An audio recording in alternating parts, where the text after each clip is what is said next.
We are like a beacon rising up in the heart of the city, lifting spirits, serving their aspirations, and bringing reality to their ideals. A beacon made brighter by gathering together many sources of light, a series of small universities, individual colleges, each with its own special character and academic emphasis that combined guide our path forward. Avoiding the usual barriers between graduate and undergraduate students, fostering interdisciplinary studies and tearing down departmental walls, championing connection and collaboration. Imagine that, an edge that isn't. We didn't begin as an undergraduate college, then develop professional schools, but started with graduate teaching and research in the beginning, laying the roof first. So we could attract top scholars and researchers right from the start. And you know what? They came. Among its purposes, the university champions the finest scholarship of the past and seeks through research the knowledge to guide our steps into the future.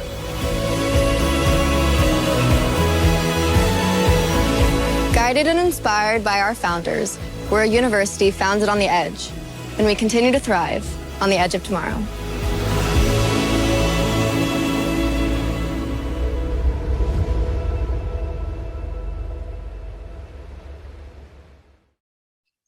Hello, good evening.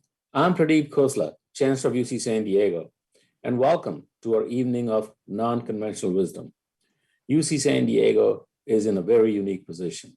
We are located less than 30 miles from the world's busiest border crossing, and this proximity instills a global perspective that unites us with Mexico.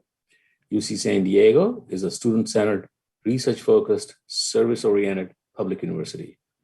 Just as our world-renowned faculty and researchers collaborate across disciplines, they also collaborate across borders. I am proud of our many, many strong partnerships and relationships that transcend politics and borders. These collaborations address many complex challenges and opportunities shared both by U.S. and Mexico. Our work crosses multiple disciplines and multiple areas. For example, the Center for U.S. Mexican Studies at our School of Global Policy and Strategy has been a leading source of rigorous binational academic research on U.S. Mexican relations since 1979. Projects such as the U.S. Mexico Security Cooperation Task Force guide the creation and implementation and evaluation of public policy. The Cali Baja Center for Resilient Materials and Systems brings together researchers and scholars to design materials and systems for extreme environments. The center also explores socioeconomic disparities along the Tijuana-San Diego border region. The San Diego Center for AIDS Research works with Mexican researchers to develop improved therapies for HIV infection and associated diseases. And most recently, UC San Diego Health and our School of Medicine provided support and training during the pandemic. These are many examples of the impactful work happening between UC San Diego and our border partners. We are indeed grateful for our partnerships and cherish our connections to Mexico. So speaking of connections, later this year, a new connection to Mexico will become online with the grand opening of the UC San Diego Blue Trolley Line extension. The riders will be able to board the trolley in San Isidro and be in the heart of our campus within 75 minutes. No train changes. We are indeed looking forward to welcoming everyone to campus and sharing our treasure of education, of recreation, of art, and of cultural enrichment opportunities. And in just a few moments, our distinguished panelists will be sharing their exciting and progressive work with our audience. And before they do it, it is my pleasure to introduce our distinguished special guest this evening, the Honorable Consul General of Mexico, Carlos Gonzalez Gutierrez. Ambassador Gutierrez has been a valued partner in our cross-border work during the last 2 years since he has come to San Diego. And I'm pleased to call him a partner in our work throughout this region, as well as my friend and my colleague. So here he is, please. Good evening. It's my pleasure to join UC San Diego in its 60th anniversary celebration, participating in one of its Evenings of Nonconventional Wisdom. I'd like to thank Chancellor of UCSD, Pradeep Khosla, as well as the director of the Center for U.S Mexico Studies, Rafael Fernández de Castro, for the opportunity to address you all tonight. I'm glad that the issue you're going to be discussing in this next session is crossing borders, exploring San Diego's dynamic binational region. For years, the San Diego-Tijuana region has been a model of successful binational collaboration. It is no accident that innovative ideas such as the Trusted Traveler program called Sentry or the Cross-Border Express, this one-of-a-kind bridge that connects the Tijuana International Airport to San Diego, have been originated in this region. That's why when I came to San Diego as Consul General of Mexico nearly 2 years ago, one of my top priorities was to keep on building on regional partnerships that could keep enhancing our daily cross-border interactions. With UC San Diego, I have found a valuable and long-standing relationship of collaboration and trust that have allowed me to address shared challenges and opportunities together. An example of this continuous collaboration is the partnership that we have developed with the Center for U.S Mexican Studies at UC San Diego School of Global Policy and Strategy, with whom we have developed a series of webinars that Rafael and I have co-hosted to discuss the impact of COVID-19 pandemic in several sectors of our economy on both sides of the border. As we have discussed in these webinars, viruses do not recognize borders. But fortunately, the pandemic has also shown us that cooperation across our regional borders has also grown stronger. Just this past Monday, in partnership with UC San Diego Health, the County of San Diego, and the private sector in Baja California, we have begun a COVID-19 mobile clinic that in the next few days will vaccinate 10,000 Mexican maquiladora workers from subsidiary U.S. companies located in Baja California. This is just one of many examples on how UC San Diego contributes to a stronger relationship between U.S. and Mexico. I want to emphasize that we are your partner, that UC San Diego is an institution that plays a key role in our border, and in particular, in making sure that we all understand that although we might be two countries, we are actually only one region. Muchas gracias.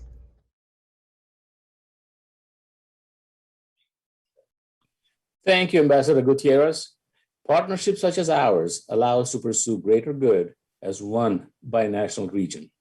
Our panel tonight will be moderated by my colleague, Rafael Fernández de Castro, Director of the U.S Mex at UC San Diego's School of Global Policy and Strategy. A former policy advisor to President Felipe Calderon, Professor de Castro is widely renowned for his expertise in bilateral relations between the U.S. and Mexico. Rafael, here's to you, sir. Thank you, Pradeep. I'm delighted to participate in this event about the U.S.-Mexico border, which is our university region. That's where our university stands. As Carlos Gonzalez, our good friend, said, there's a truly amazing activity happening this week in the border.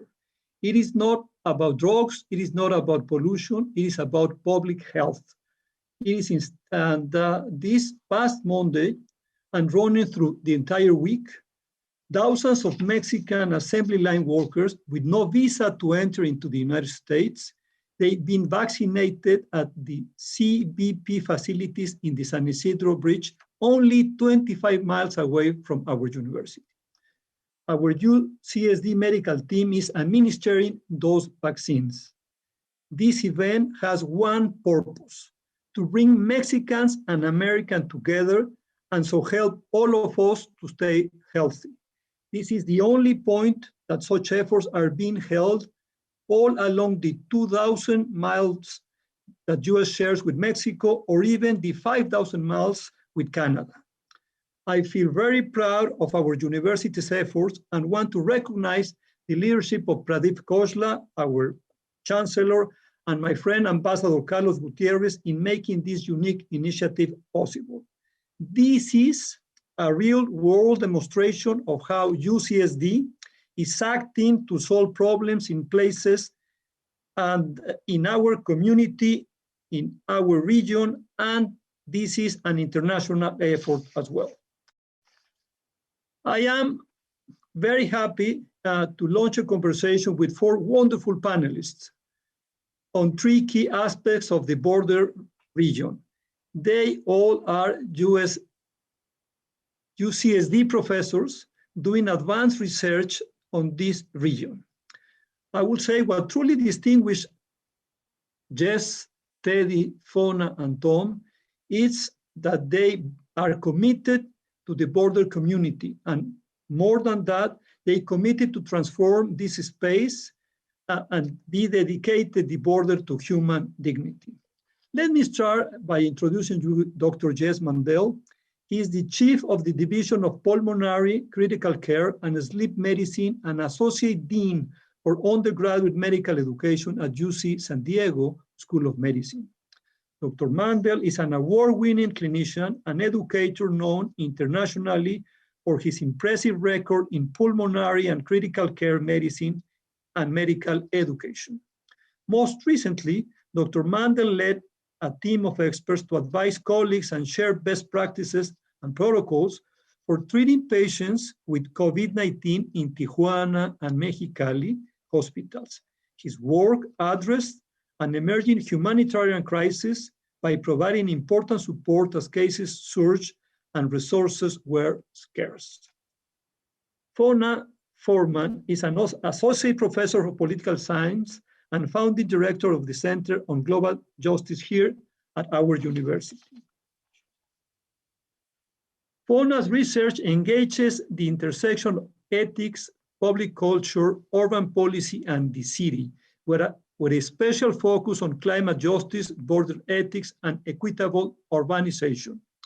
Together with UC San Diego visual arts professor, Teddy Cruz, Fona leads the UC San Diego Community Station, a network of field stations across the border region designed for research and teaching on poverty and social equity. Teddy Cruz is a professor of public policy and urbanism and director of the urban research at UC San Diego's Center of Global Justice. Teddy is recognized internationally for his urban and architectural research on the Tijuana-San Diego border, advancing border immigration neighborhoods at sites of cultural production from which to rethink urban policy, affordable housing, and civic infrastructure. With longtime research partner, Fona Foreman, his principal in Studio Teddy Cruz and Fona Foreman, a research-based political and architectural practice based in our city. Our 4th panelist is UC San Diego, my dear friend, Tom Wong. He is the founding director of the U.S. Immigration Policy Center at UC San Diego. He served as an advisor to the White House Initiative on Asian Americans and Pacific Islanders under the Obama administration, and he co-led the immigration portfolio. Tom's research has been used in several federal lawsuits to defend DACA and family separation at the southern border, among other things. Tom and his work has been covered by almost every single media, the New York Times, Los Angeles Times, Washington Post, of course, NPR. So before we start with our panel, we're going to have, as I told you, 3 conversations. We will basically have a video showing what our panelists, faculty, and students think about the border and what the border means to our university. Please show the video.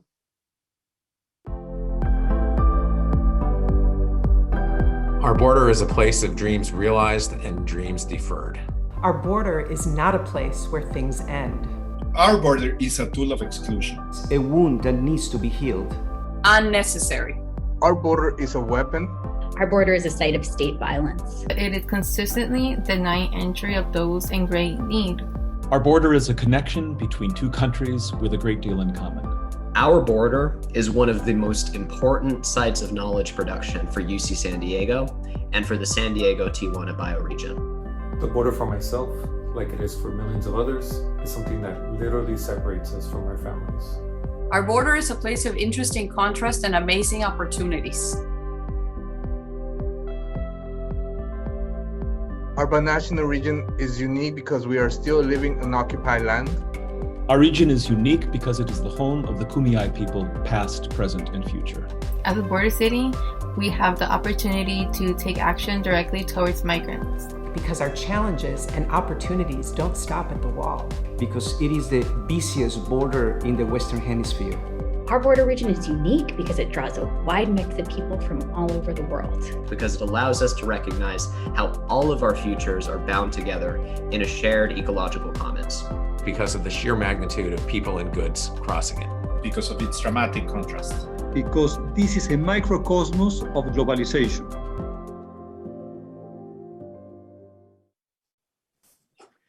Our first conversation is about the border as a construct. That is, a border as a man-made division that often divides societies and disrupts a unique environment. I will start with my friend Teddy Cruz. Teddy, as a region, we think differently because we experience the realities and challenges daily. Tell us what is different about living in this border region and how we are connected. Thanks, Rafael. Well, I guess I can begin by reminding us that the San Diego-Tijuana border divides not only two cities, two countries, but also two continents. I always think about how the entire continent of Latin America really ends right here at our doors. In reality, I also can reflect that the border wall physicalizes the global closure that was accelerated by rampant nationalism, nativism, and xenophobia in the last years. It is a planetary hotspot, in fact, of regional social and economic inequality. Here, as you know, some of the wealthiest real estate, as the one found in the edges of San Diego, is barely minutes away from some of the poorest informal settlements in Latin America, as the ones that we can find in the periphery of Tijuana. So this radical proximity of wealth and poverty has implications in the way we construct the territory. Imagine this, even though San Diego and Tijuana have roughly the same population, the same amount of people, San Diego has grown 6 times larger than Tijuana in the last decades, pushing us to confront the conflicts between irresponsible sprawl and the need really for a more equitable density. But it is precisely these dramatic asymmetries that also transform this border region as a laboratory to seek new strategies of interdependence and coexistence with our neighbors. In fact, for Fona and me at the UC San Diego Center on Global Justice, we see this border region as a site of urban and political creativity. We focus on the research and visualization of the shared values and common interests that must be the foundation for shaping a common future for San Diego and Tijuana, obviously despite the wall that divides these communities. Can I have the first image, please, just to show that our Mexus, an example of this, our Mexus research project visualizes the entire border zone without the line.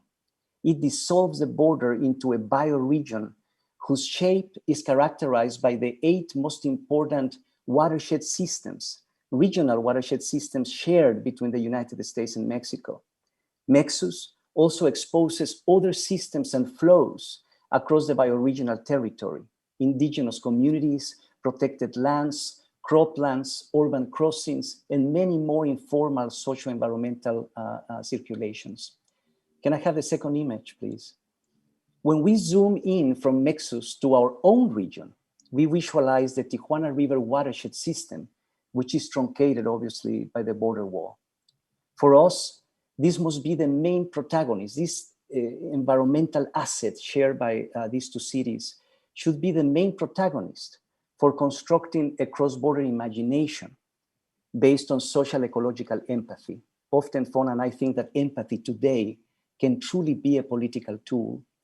We need to challenge, in other words, the arbitrary imposition of jurisdictional administrative boundaries that divide territories and communities at the expense of natural boundaries. It is time to give primacy to the shared ecological boundaries and resources across bioregions as a main framework to structure our future social and ecological relations. Thank you, Ted. Indeed, this border region divides, I would say, but also unites Latin America and North America. I'll tell you, I want to share something with everybody. For example, if you look at the data of who came during the last weeks into the border, I will say it's not only people from Honduras, they come in the hundreds of thousands, tens of thousands, I would put it that way, but also a lot of people from Brazil came, and there's a lot of people coming from Venezuela. So then, I mean, the border is a thermometer of what's happening in the entire hemisphere. If there's problems in Brazil, if there's problems in Honduras, if there's problems in Venezuela, we'll see those people coming into the border. So, I mean, this is a very special border, and I appreciate your answers, Teddy. Let me go to Jess, Dr. Jess Mandel. Border don't really mean much when we consider the transmission of a disease. Jess, what were the similarities in how COVID impacted us as a region and the differences in impact in Tijuana and in San Diego? Well, the biology is, of course, the same on both sides of the border, with small variations. The virus is the virus, human beings are human beings, and that interaction is going to be similar, independent of geography. However, health is really determined by more than just biology, with social, cultural, and psychological factors also playing a major role.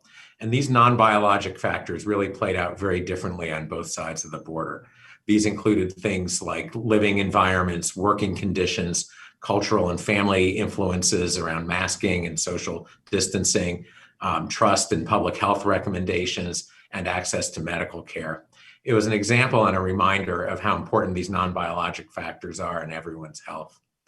However, there were a lot of similarities, and I don't know if you can show some of the images now as well. And when we looked at the nurses and the doctors who we worked with, really were very similar in terms of their dedication, their work ethic, their determination to get as many people as possible through this pandemic. We were very impressed with what they were doing under conditions that were even more challenging than our own here in San Diego. Thank you, Jess. I would say that medical teams both in San Diego and Tijuana and Baja California deserve our recognition. I mean, they try very hard. They are our heroes. And thank you, Jess, for the wonderful effort that the medical school have done to truly help our neighbors, Tijuana and the entire Baja California state.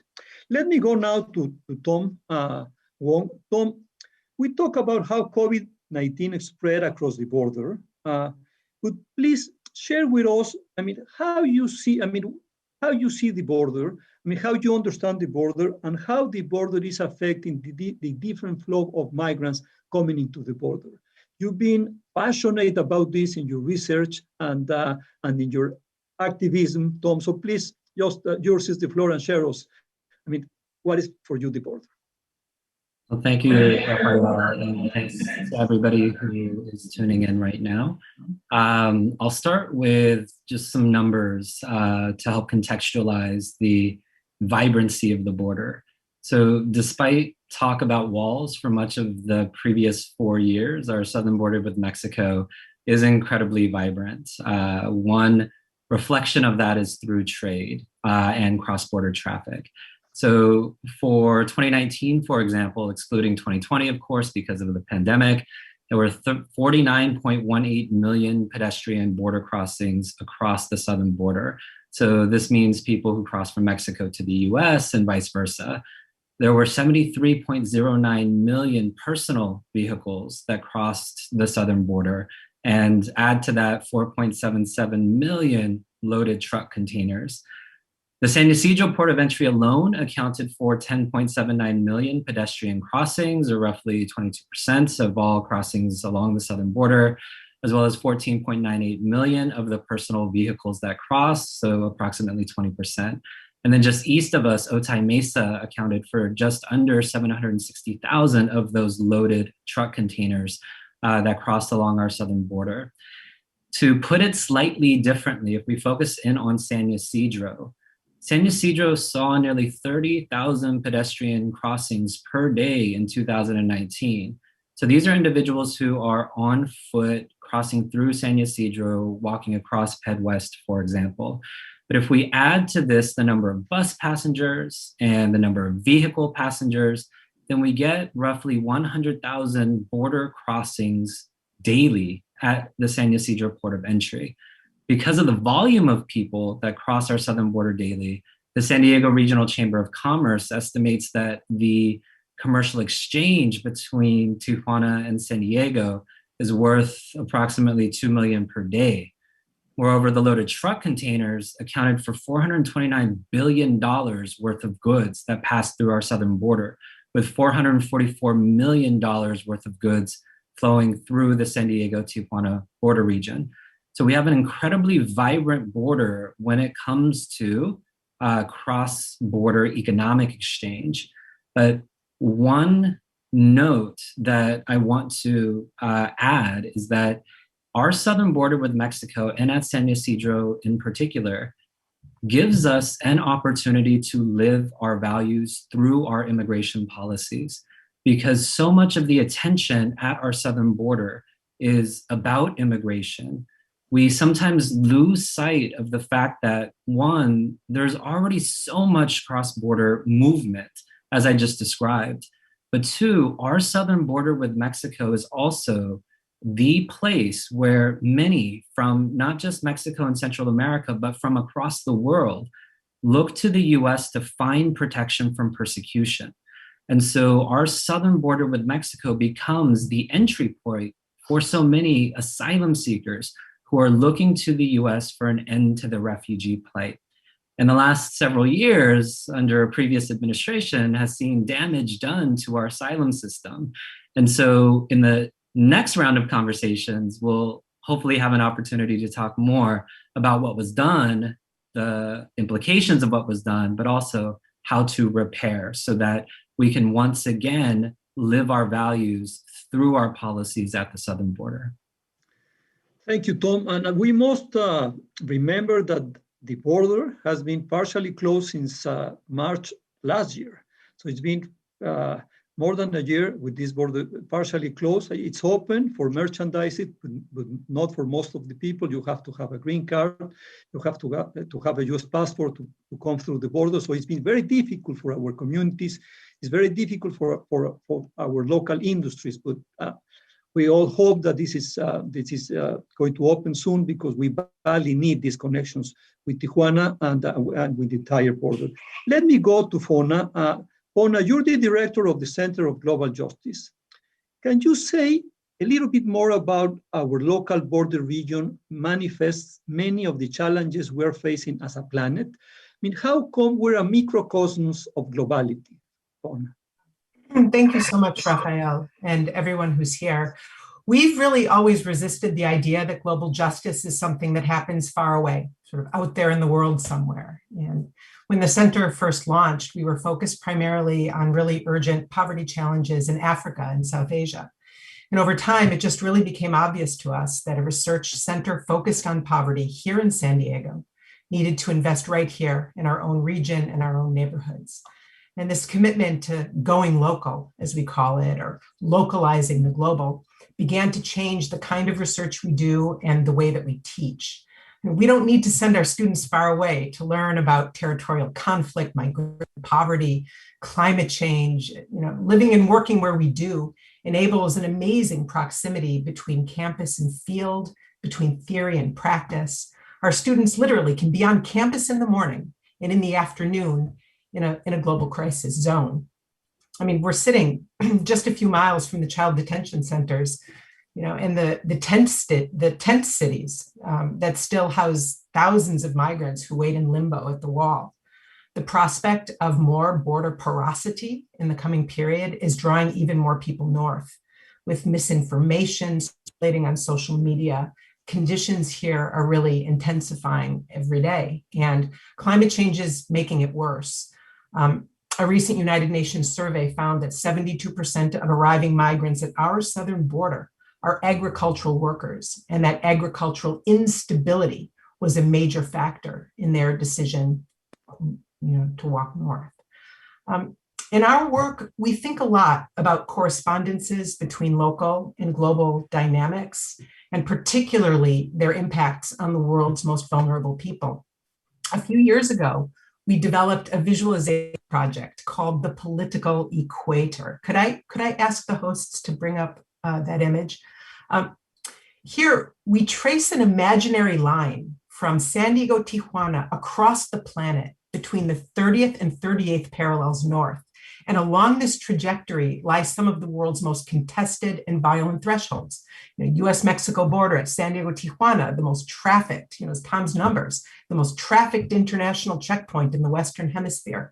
The Strait of Gibraltar in the Mediterranean, the main route from North Africa into Europe. The Israeli-Palestinian border that traumatizes the Middle East. India-Pakistan, a site of intense and enduring territorial conflict since British partition in 1957, the border between North and South Korea, which represents decades of intractable Cold War conflict, and China's accelerating militarization of the South China Sea.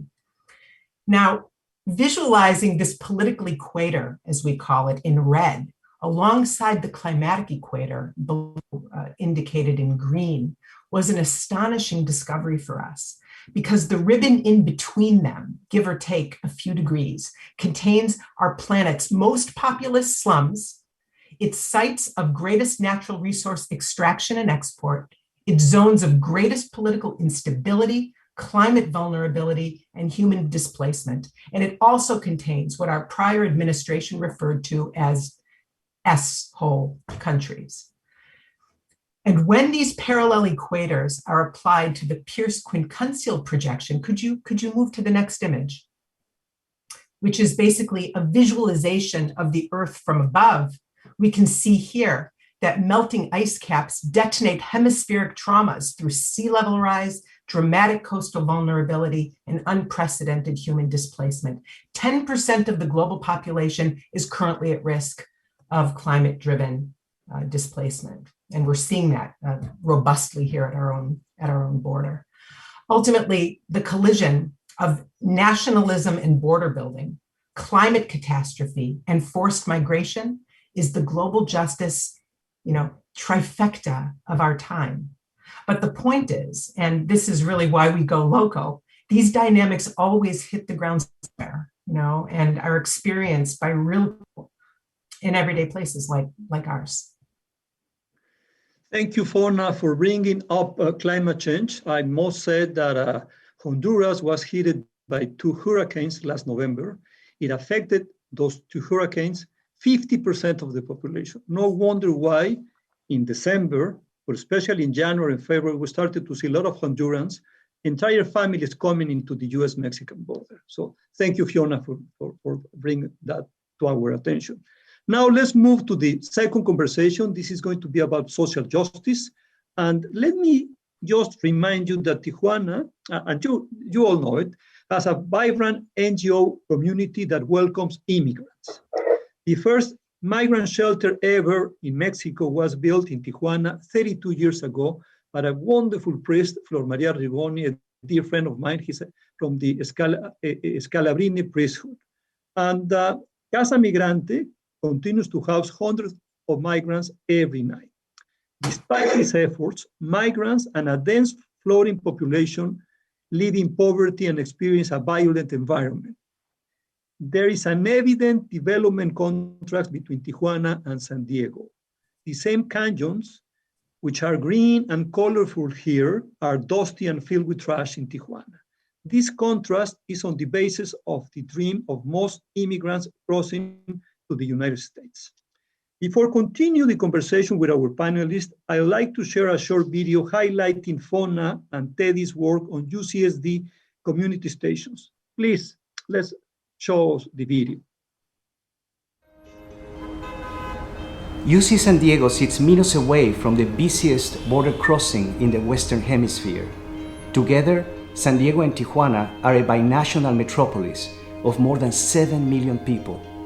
Our destinies are intertwined. But we are also a zone in crisis, a microcosm of all of the challenges faced by vulnerable people across the world. Climate disruption, rising migration, political violence, racial injustice, and deepening inequality. The news cameras come and they go, but we believe we have a special responsibility to this crisis zone. Despite the wall and the ugly political rhetoric designed to divide us, we are a binational ecology of flows and circulation. Air, water, waste, health, culture, money, hope, love, justice. These things don't stop at walls. With the UC San Diego community stations, we seek to inspire a more inclusive and just and imaginative coexistence in our border region. Think of the community stations as a distributed campus where university and communities work together on education, cultural activity, and research. There are 4 of them, 2 in San Diego and 2 in Tijuana. All are in low-income neighborhoods. Each station is designed, funded, built, and programmed by UC San Diego in partnership with a community-based agency. It is a unique model of co-development.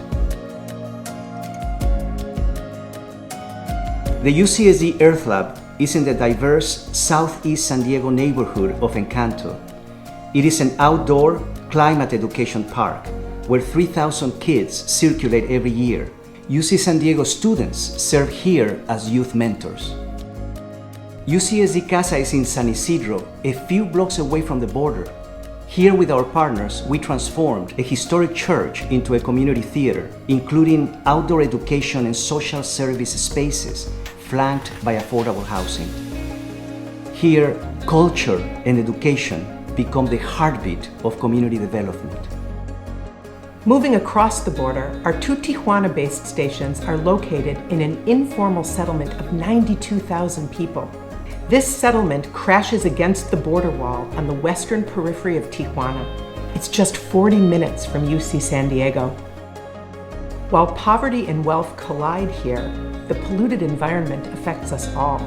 All the trash and sediment you see travels northbound and ends in an estuary on the U.S. side.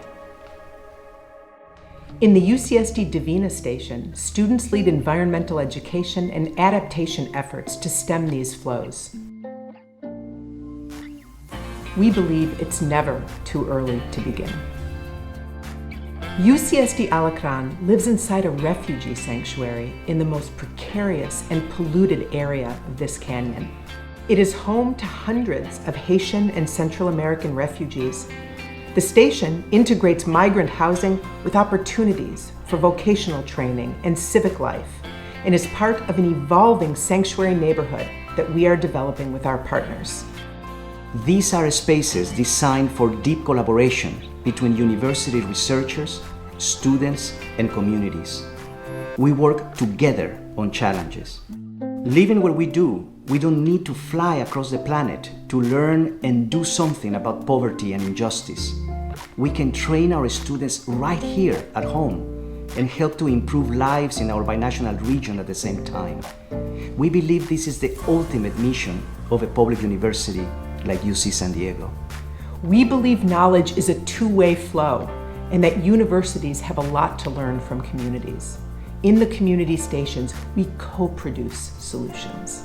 Everyone contributes, everyone learns, and we do things together in the border region that no one could do alone.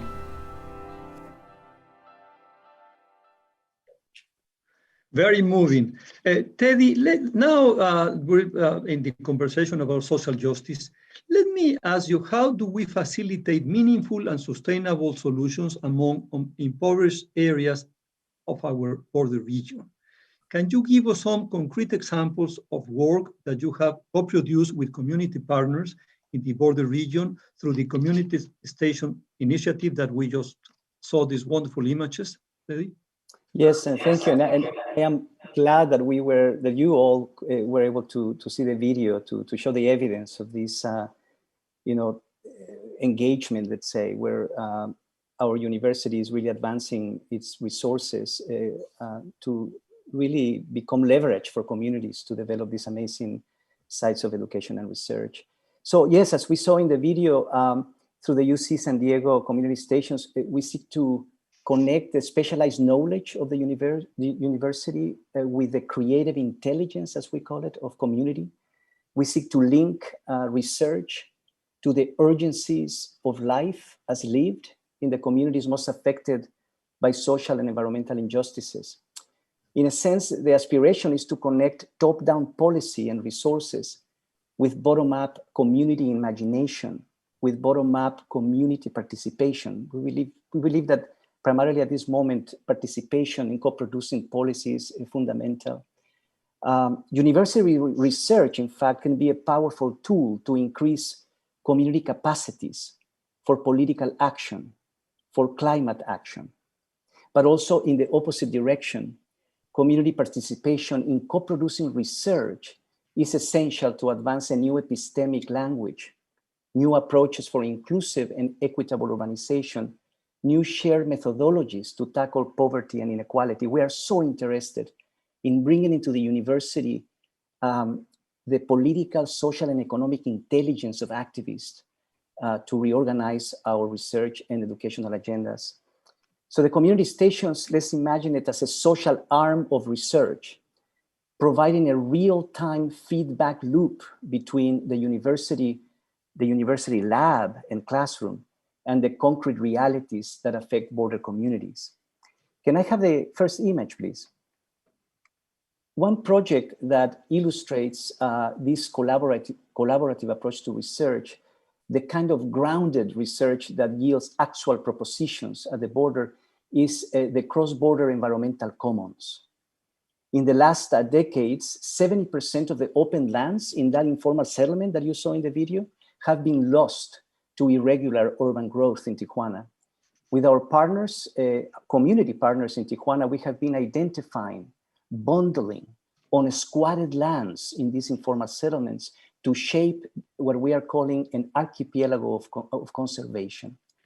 We are advancing this ambitious regional project as an environmental conservation initiative that links the estuary in the US with the informal settlement in Mexico, forming a continuous social, ecological, and political envelope to protect the environmental systems shared between these two border cities. So the community stations are really a point of entry to community engagement and participation to co-produce bottom-up data that often might be off the radar of top-down methods at the university, as sophisticated as they may be.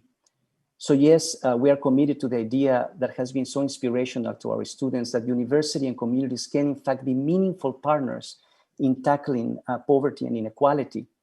I would say also in understanding, our students tell us this constantly, that understanding that the problems, the intractable problems of the world today cannot be approached by the single vantage point of our silos, that we need to co-produce knowledge with others. And I think for them, this has been an incredibly rewarding experience. Thank you, Teddy. I will highlight that what we're doing in the border is not extractive research. It's not only about writing papers, but it's about giving something back to the community. I have made a lot of our PhD students in public health or in the medical school. They're doing this wonderful research about sexually transmitted disease.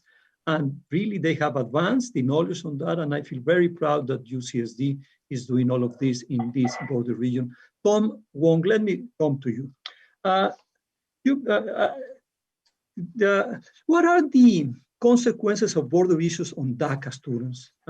You've been doing wonderful research on DACA, but also, Tom, recently, you've been doing research on what is called the migration protection protocols. Like basically, through them, about 70,000 migrants, most of them Central American families, they were sent back to Mexico to wait for the immigration here in the US. Could you tell us could you share with us the results of your research, Tom, and basically just give us a sense why we should care in San Diego about migrants stationed in Tijuana and in Baja California? Yeah, thanks for that, Rafael. I'll focus on MPP, the Migrant Protection Protocols. During the previous administration, there were dramatic changes to our asylum system. And one change was MPP, otherwise known as the Remain in Mexico policy. What the Remain in Mexico policy did was require those seeking entry into the United States, including asylum seekers, to remain in Mexico until their immigration court date. What that did was change how the asylum system worked. So previous to the Remain in Mexico policy, if somebody requested asylum at the southern border, they would be given a credible fear interview where a trained USCIS, so U.S. Citizenship and Immigration Services, a trained USCIS asylum officer would talk to the person to figure out whether or not the person's migratory story was consistent with how we define who a refugee is as a matter of US immigration law. If the person had a significant possibility of winning in immigration court, they would be paroled into the US. So in other words, the asylum seeker, if they were seeking protection from persecution and they could convince a USCIS asylum officer about their case, then they would be allowed into the US. But Remain in Mexico did away with due process for asylum seekers. All individuals requesting asylum were forced to remain in Mexico. And so, as others have talked about, our geography at UCSD, in terms of our proximity to the border, is one of our greatest advantages. So what I did, along with a rather large team of undergraduate research assistants, we interviewed over 600 asylum seekers who were returned to Mexico under MPP. And what we were asking about were conditions while in Mexico, because even during the previous administration, if decision makers didn't want to pay attention to the evidence, judges did. And so we needed to conduct these interviews to help fill knowledge gaps about the experiences of asylum seekers returned to Mexico under MPP. So what we found, for example, was that 2/3 of those asylum seekers we interviewed were returned to Mexico despite telling US immigration officials that their persecutor could access them while in Mexico. We also found that 1/4 of those that we interviewed had been threatened with violence or experienced physical violence while in Mexico. And this was done before the pandemic, early on in the Remain in Mexico policy. And so what I did was simulate the results. So based on the number of days that individuals spent in Mexico, I simulated how many people might have experienced violence before their immigration court date in the United States. The average at that time was 90 days. And the estimate was that 1/3 of asylum seekers would have experienced physical violence before their immigration court date in the US.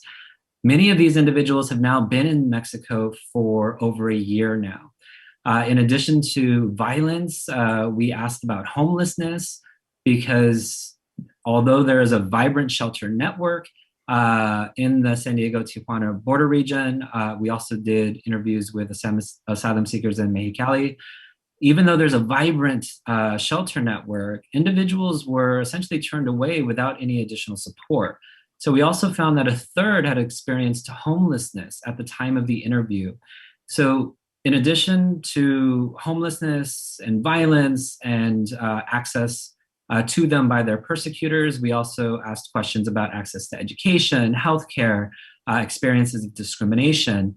And all of this sort of came together to help fill a knowledge gap about what was happening to asylum seekers who were returned to Mexico under MPP. And I think we can be proud as a university that our undergraduates helped to produce research that has been used in litigation to push back against policies like the Remain in Mexico policy. Fortunately, with the new administration, there are no longer new enrollees in the Remain in Mexico policy. And some individuals Families mostly are being allowed to essentially represent themselves at the southern border. But more work remains to be done. And we at UCSD and our undergraduate students can continue to help fill knowledge gaps to inform the next administration, because although some things are being fixed, there's still a whole lot to do to repair our asylum system and our broader immigration system after the damage done by the previous administration. Thank you, Tom, for such a wonderful research. And let me share with you, and with all of you, there's a beautiful, I would say, popular narrative in Tijuana about Haitians. A lot of Haitians started to come to the border region in 2016.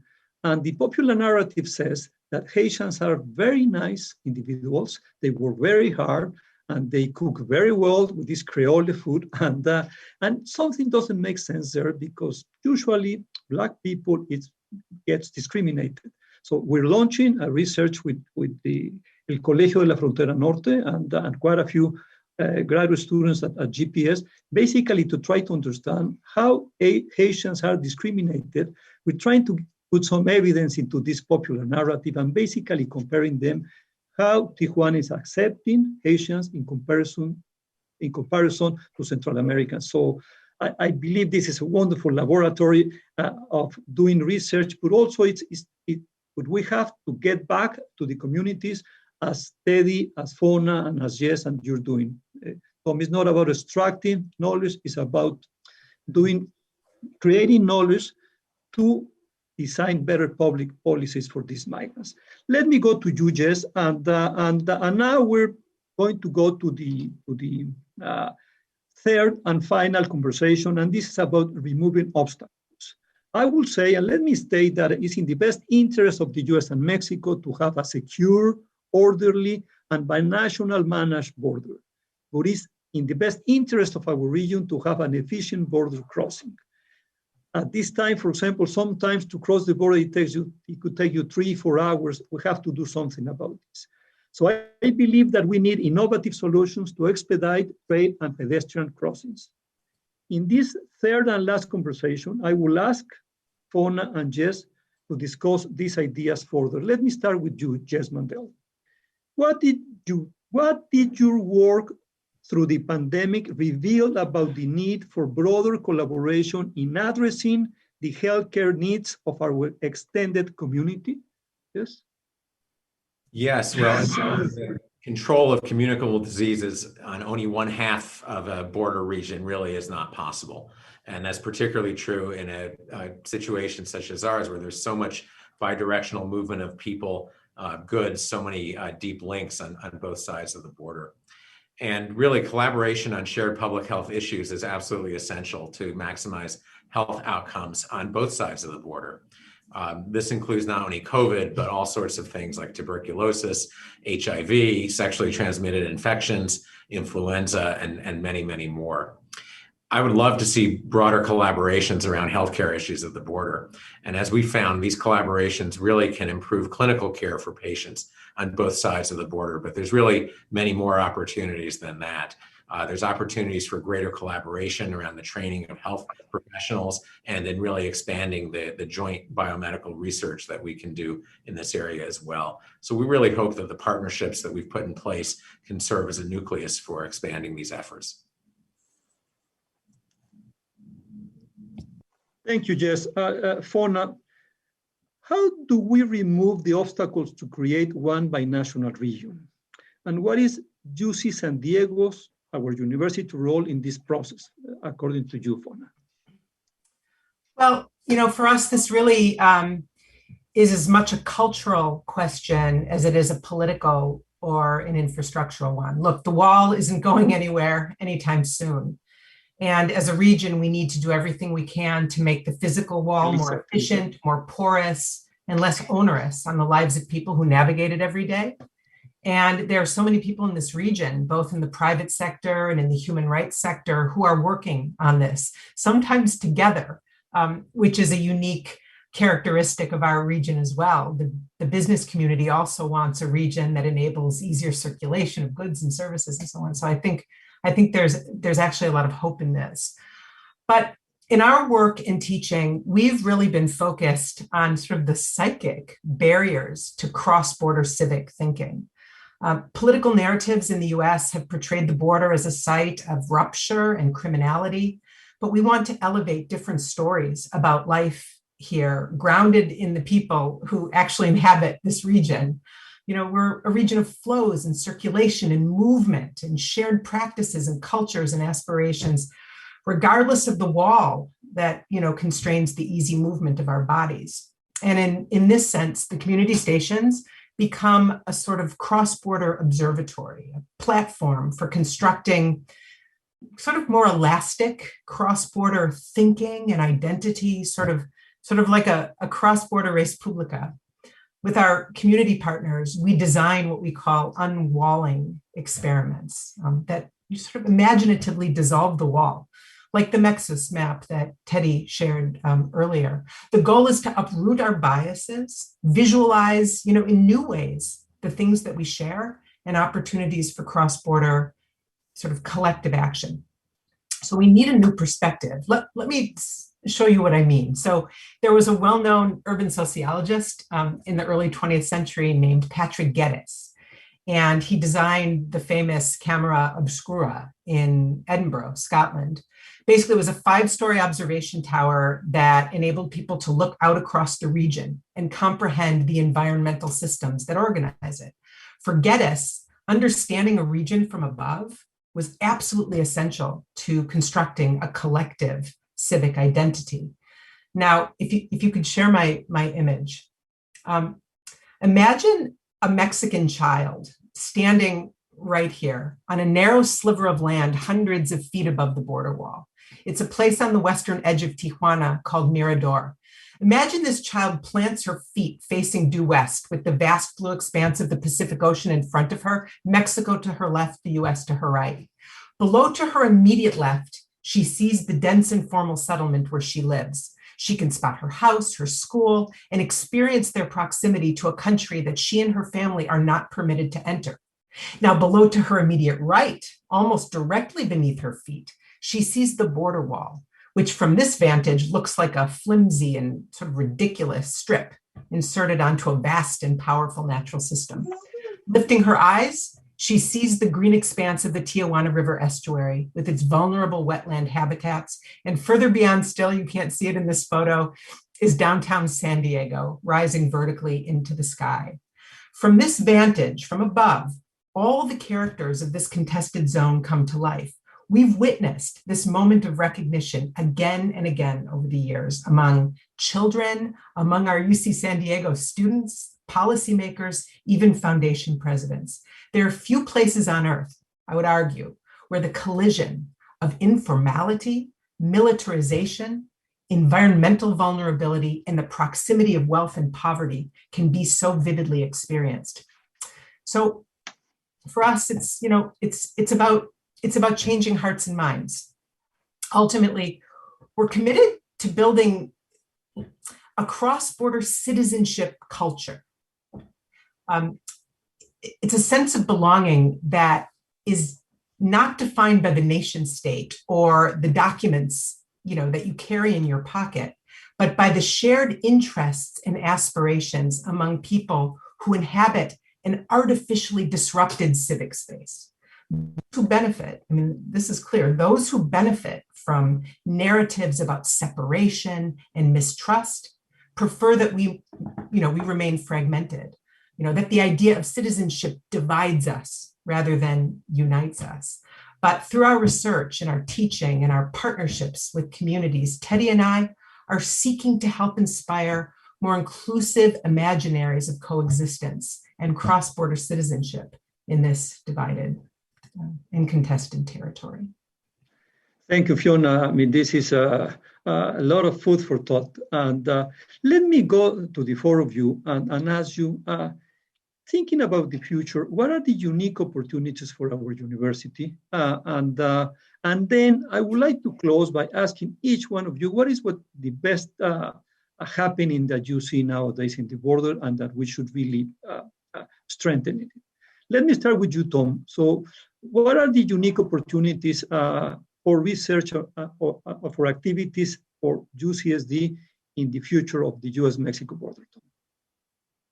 I think some of the research that's already been produced paves the way forward. So when we think about UCSD's proximity to the border, we can produce new knowledge that hopefully puts to bed an ongoing debate when it comes to U.S. immigration politics and policy. And that's centered on the efficacy of physical barriers like border walls.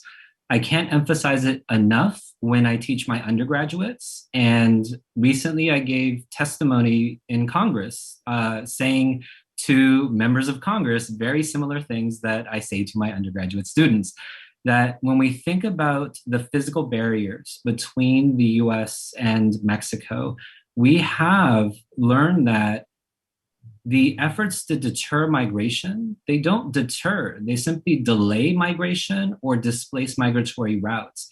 And so we have evidence, for example, that physical barriers like border walls, they increase border crossing deaths. They also incentivize the use of human smugglers. And when migrants use human smugglers, they are not only put in a precarious position vis-a-vis the smuggler, but they also have a higher probability of successfully entering the US without authorization, precisely because the smuggler knows what they are doing in terms of entering the United States. And so we know that deterrence policies like physical barriers, again, they do not deter, they delay migratory decisions or they displace. And the results of that can lead to increased border crossing deaths and other consequences that are avoidable. And so UCSD helped produce some of this research in the 90s. And we can, once again, be at the forefront of this work because the political debate about physical barriers will not end anytime soon. But we are in a unique position to be able to create a corpus of evidence to show not only that physical barriers do not deter, but also to begin imagining new solutions so that we can have not border security, but shared border governance. Thank you, Tom. I believe this is very important, and I'll come back to you to ask you, I mean, what is the best activity you see happening in the border? Because I would like to end it off with an optimist view of this, because, well, I mean, we're tired of all of these drugs and pollution stories. Let me go to you, Fona. What would you say, what are the unique opportunities in the future for UCSD in this border region? Yeah, I think it's becoming increasingly costly, not just in terms of financial costs, but in terms of the health of our planet, to be sending our students far away to study, issues that are most urgent in the world right now. The kind of edutourism industry that sends students to do one-offs in faraway places to experience. I mean, this is a very common way of exposing students to poverty and injustice and so on. And I think that, UC San Diego can really lead the way in very locally rooted research initiatives that do two things simultaneously. We can train our students here locally, and at the same time, we can partner with across sectors to help improve quality of life in our own region, which really is the ultimate, mission of a public university like ours. Thank you, Fona. Jess? Yeah, I'm very optimistic about the border region. I see a huge amount of altruism on both sides of the border. Really, so many people who really want to improve people's lives on both sides of the border. And I think it's clear to me that whichever way the political winds blow nationally, internationally, we who live here really want a region that works. And I think UCSD is uniquely positioned as being a preeminent research institution in the middle of all this to really help show the way. And my hope is that we can develop things in the border region here that can have application far beyond our region.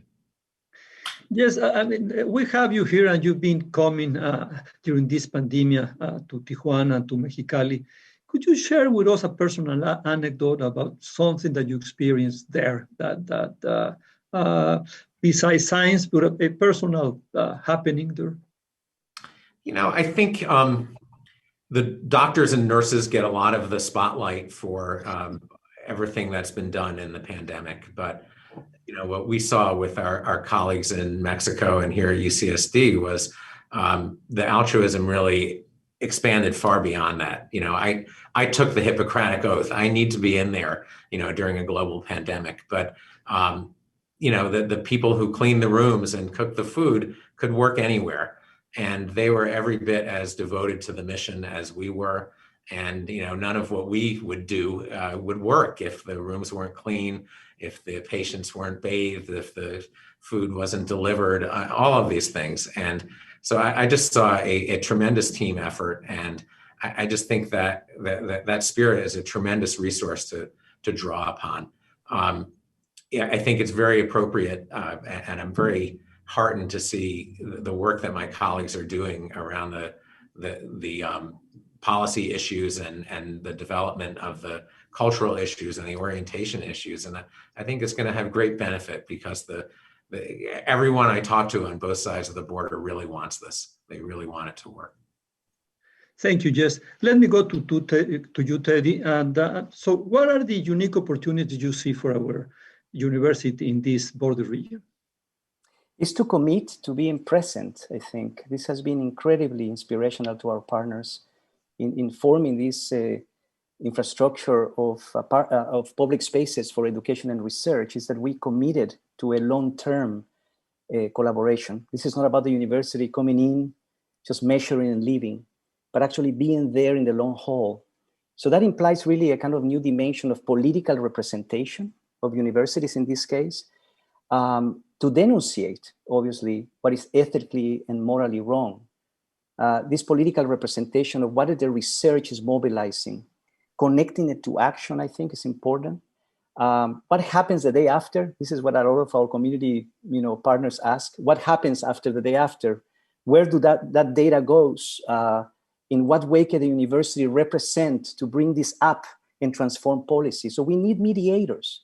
And I think a public university really has a role in advancing that possibility. Obviously, I am also imagining how to enter into the non-conventional wisdom, which is really the topic of all of these conversations, I think. And imagine this, the state of California spends $12 million every year cleaning the estuary that we showed with all that trash. Imagine if some of that money was to be brought into the canyon, the informal settlement in Tijuana, to enable these communities, these migrants who live there, to really begin to repair and to begin to restructure the habitat, to manage the waste and the sediment so that it doesn't reach the estuary. So this sort of counterintuitive, collaborative, interdependent processes is what the university can really curate. Another thing that in your question, Rafael, made me think about it in a conversation we had with our partner, the activist in Tijuana, who has provided shelter for what is now 1,200 refugees in this canyon. He was saying, while people were actually waiting to get a hearing for asylum, and throughout the last year and now beyond, through these delayed processes, he began to wonder, and he told us this in one conversation, that not only we need to protect and uphold and defend the right of immigrants to migrate, but also he said, maybe we need to now also layer that with defending the right of the immigrant to remain. So all of a sudden in that conversation, it opened up this unconventional wisdom. The refugee camps, in fact, can be not only understood as transitional places, but potentially places of inclusion, rootedness, longevity. And so this is what we began to open up different types of procedures about what our community stations should be there in connecting protection, in this case, with the economic incubators that can really enable the migrant and her children to be integrated into the civic life of the community. So I think that we are in an incredible position as a public university located here, nowhere else, to really lead the way. You're right, Teddy. We're only 25 miles away from the border, and there's and I invite you all to go there because it is really quite a vision. Tom, Jess, Teddy, and Fona, there's literally hundreds of people looking at us, listening to us. So let me ask to give you a last message to all of these people participating in this webinar. I mean, please invite them to one of your activities in the border, in one that you think that will get us inspired and will basically create a larger community of UCSD connected people to come and bring more, I will say, human dignity and better living conditions in the U.S. Mexico border. So Tom, make your pitch, invite our auditorium to one of your activities there. My first thought is we should all go eat together.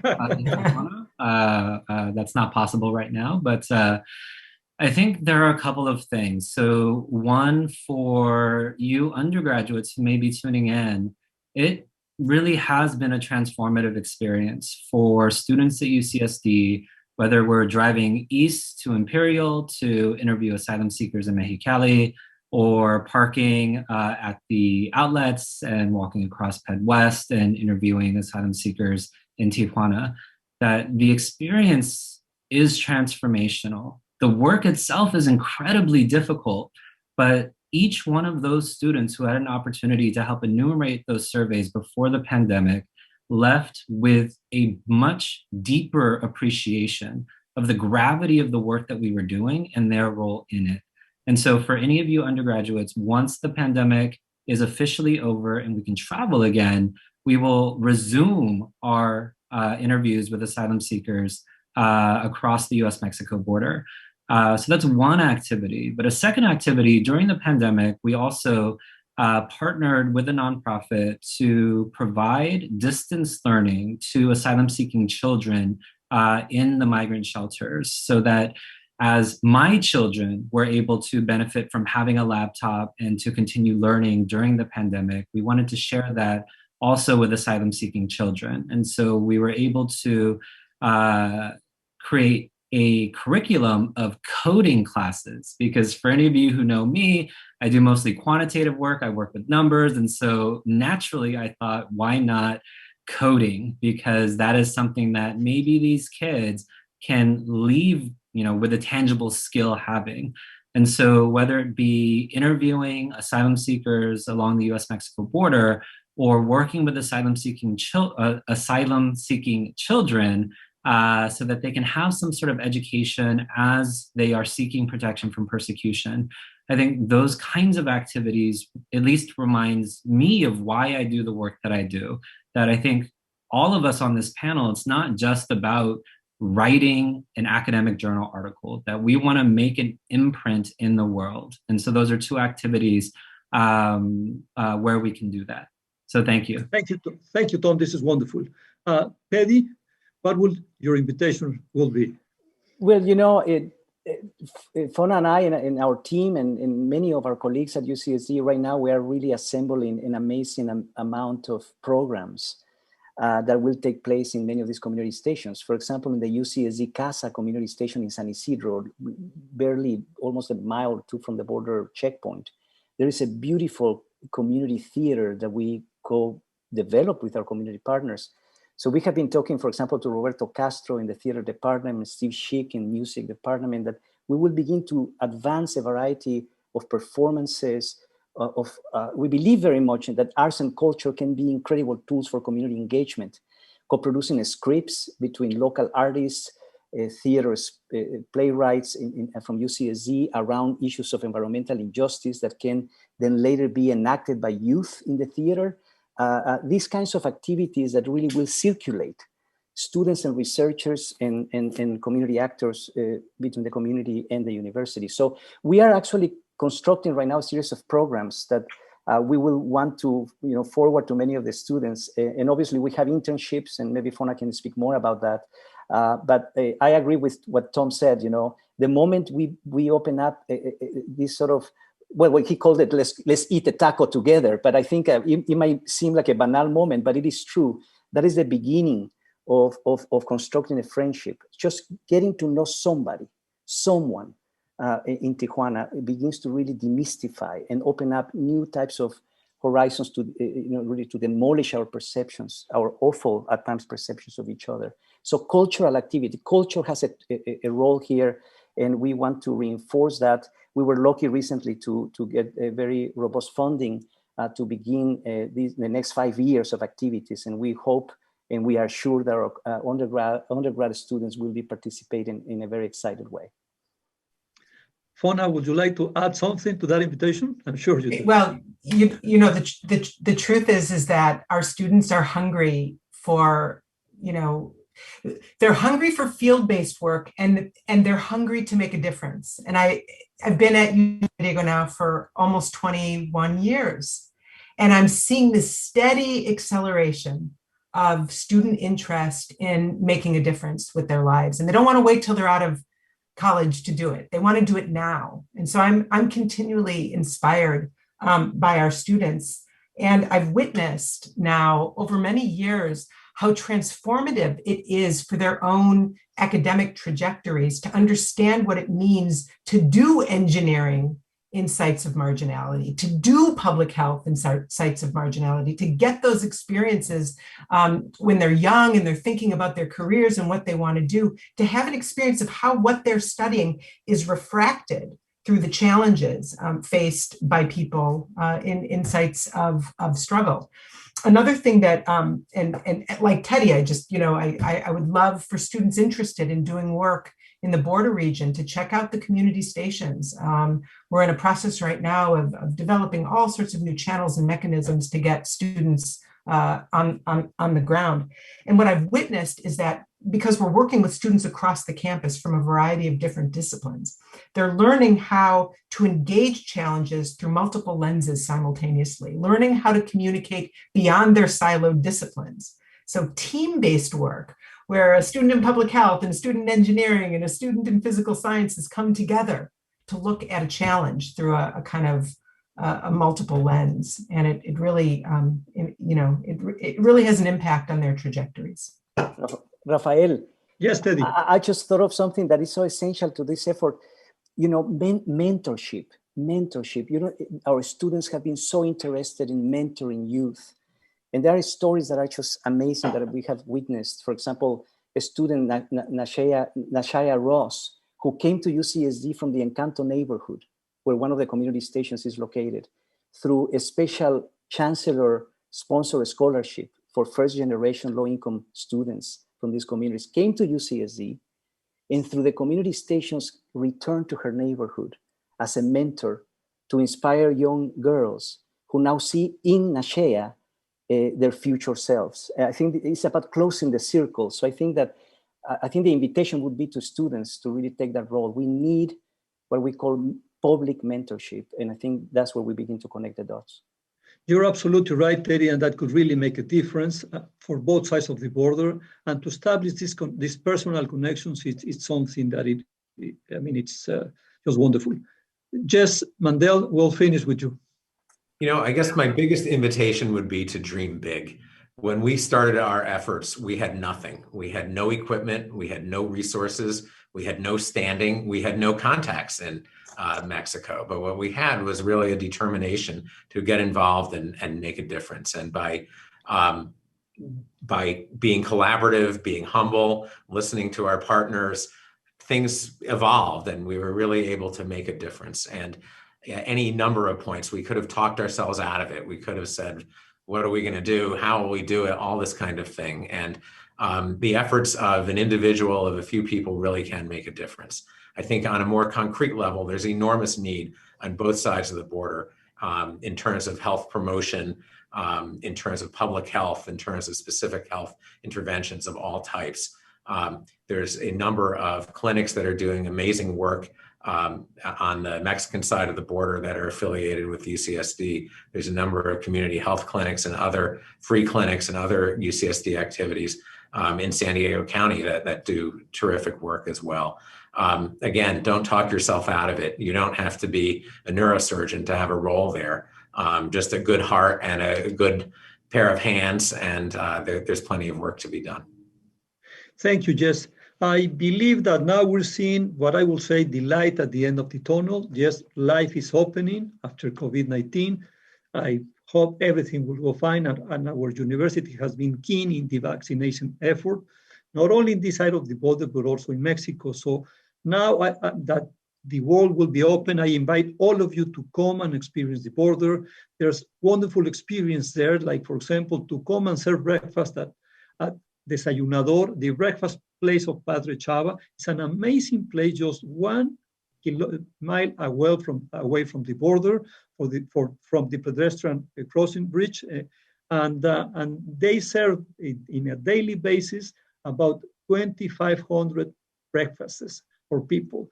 It's amazing to go there at 7 a.m. They train you how to do it. And then you really experience Tijuana, and you experience all of these people floating there, and how, if we work together, we can make a difference. Thank you all. And as we have seen, we have a fascinating task ahead of us. I will ask all of you participating in this webinar to join us in our effort to understand the border and to make San Diego and Tijuana a place where the border unites. I would like to thank the 4 panelists and the entire production team of the university for this wonderful program. This is teamwork at its best. Thank you all. Before we close, let's check back with our community members to hear their vision for the future of our border. Let's see a video, and then we'll have Chancellor Kozla closing this program. Thank you all again.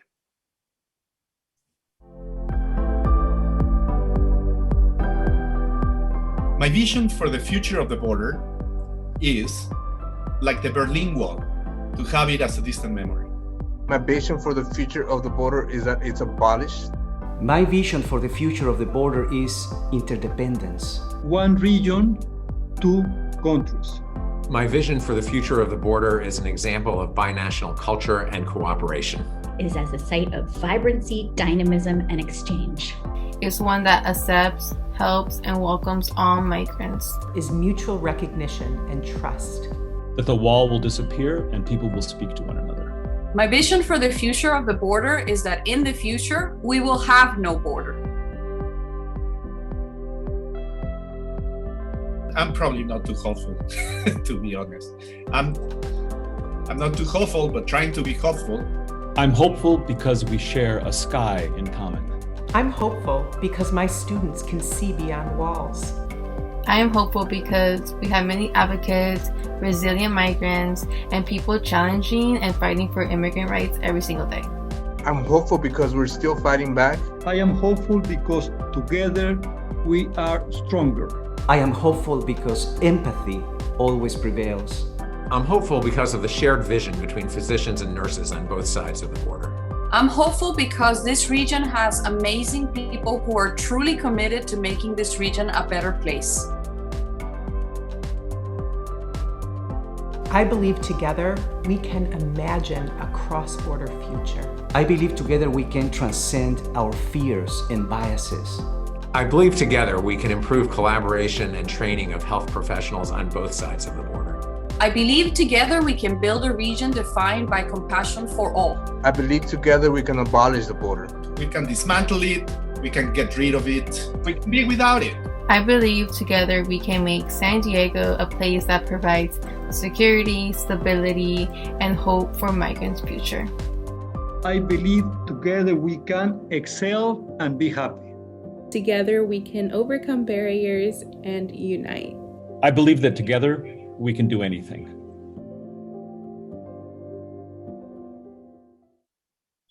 Wow. Thank you, Rafael, for one of the most enlightening 90 minutes I've spent. And to our amazing panelists, thank you for your very thoughtful and very thought-provoking comments. And thank you, Ambassador Gutierrez, for joining us this evening in this very important conversation.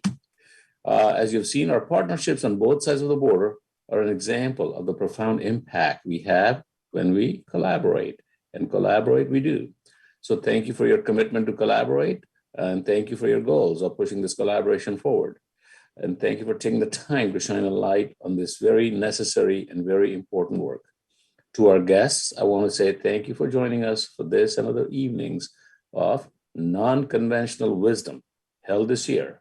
And this evening's program is the last in our series before the summer break, We will be back in the fall, in person, I hope, with new compelling topics and a lot more excitement. Topics that amplify UC San Diego's role as a destination for students, patients, alumni, and our greater community, a destination for art, entertainment, culture, in addition to education and healthcare, and a destination for all. So, good night, everybody, and I look forward to seeing you next time. Bye.